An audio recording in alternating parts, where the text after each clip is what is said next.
The buyer-broker agreement has changed everything about the way you buy a home. Not knowing the terms of what you're signing in these now mandatory agreements could cost you. Well, in this video, I'm going to discuss exactly what has changed due to the NAR settlement and when it comes to these forms. Whether you're a first-time home buyer or you bought several homes over the years, I'm going to show you exactly the key clauses to look out for in these new forms.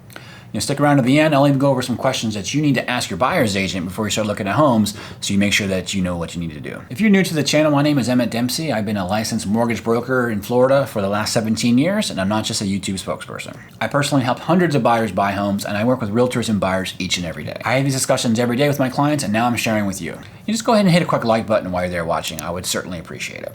So what exactly has changed with buying a home? So that brings me to my first point. So have you ever done something one way and then all of a sudden it changes to another way? Kind of like how Generation X, my generation, we went from records, we went to tapes, then to CDs with giant CD books, and then we went to MP3s, and now we got to pay for music. How the heck did all that happen? And truth be told, guys, I'm old enough to remember 8-track tapes. Yeah, they did exist. How did all that happen? Well, behind many of those changes were legal battles, like Metallica against Napster. Well, the same thing happened to buying a home. Lawyers got involved. The National Association of Realtors, or NAR, in 2024 they settled a $418 million settlement. As part of the settlement terms, commissions could not be shown on the MLS anymore, and as well as the buyer-broker agreement must be signed before buyers can even look at a home. This means that the seller is no longer obligated to pay the buyer's agent commission, and buyer's agent's commissions are now negotiated directly with the buyers, or you. However, the implementation of this ruling was very rushed in my opinion, and was so focused on the sellers that everybody forgot about the buyers, who bring all the money to the table anyway, so everyone gets paid, including me. Now these forms are not new. They've been around for a while, it's just they were seldom implemented, so they had to be dusted off and rewritten to meet the terms of the settlement. So what are some of the key terms in these agreements that you need to be aware of? Which brings me to my next point. But before I do that, if you go and click the link in my description, there's a free ebook I provided that goes into depth about the buyer-broker agreement, gives you some background about the NAR settlement that you can have in your back pocket as you're going to look for homes.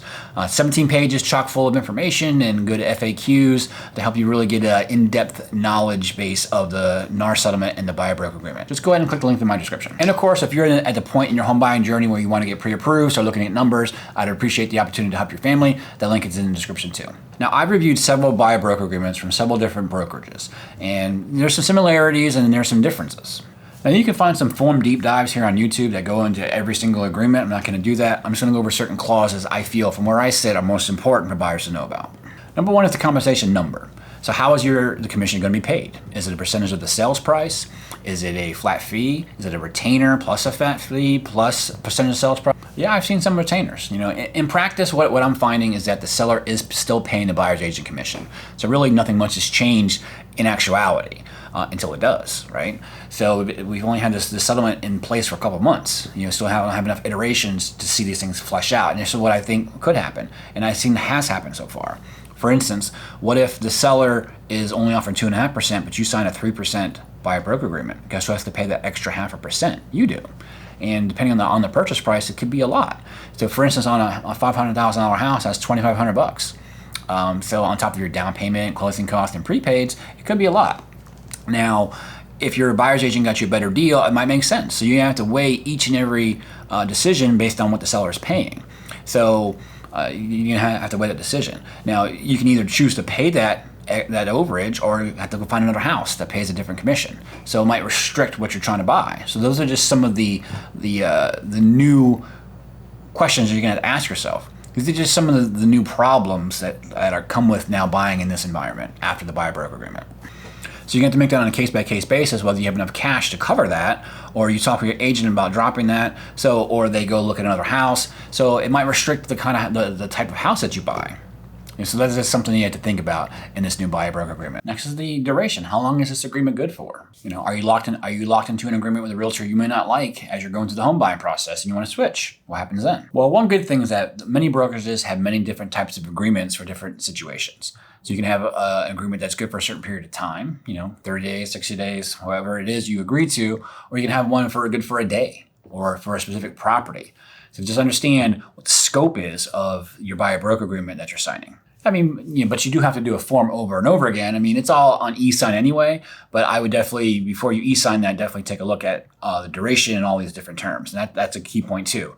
These forms are usually sent to you via e-sign. Very rarely you do it in person. So just do a quick DocuSign that kind of skips around to that. Make sure you understand all these different clauses. Next is the protection period. What is that? The protection period, to be clear, protects the broker, doesn't protect you. Protection period is basically a window of time after termination that if you buy another property without that broker, when they get paid. So what if you're in the protection period, you find a house you love, you make an offer, whether you're a new agent, and you got to pay the old agent the same, and then what about your new agent? Who gets paid? And that's one of the several questions that I get from clients and that I get from myself, just based on this rollout. So how do you resolve these things? These are contracts. You have to hire attorneys and maybe go to court, and that's more expenses that you have to do.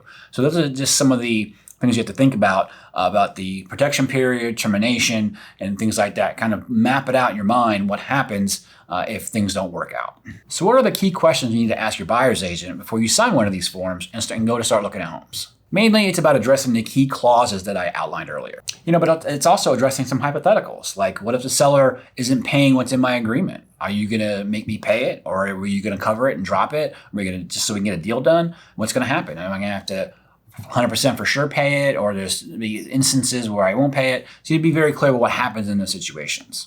Are you going to show me all the homes I want to see, or are you going to cherry pick the ones that have certain compensation? So what if I want to list in this neighborhood, but not this neighborhood? So it all depends. Now, generally, most sellers are paying buyer's agent commission, but that's a question you have to ask. Are you going to show me all the homes I want to go look at? Or are you going to only with the ones that are paying compensation?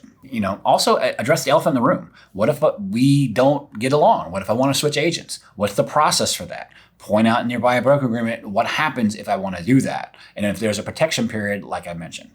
Now, overall, let me be very, very clear. Buyer's agents are 100% worth it. They do hundreds of things behind the scenes that you may not even know that they're doing. And they're in your corner. Now, this agreement binds them too. They have agency over you to make sure that you as the buyer get the best deal and representation so as you're buying your house, that you get the best price, best terms when you're buying your next home. Now that you learn all about the buyer broker agreement, you might have other questions about other mortgage topics here on the channel. So go ahead and click this video right here to learn more.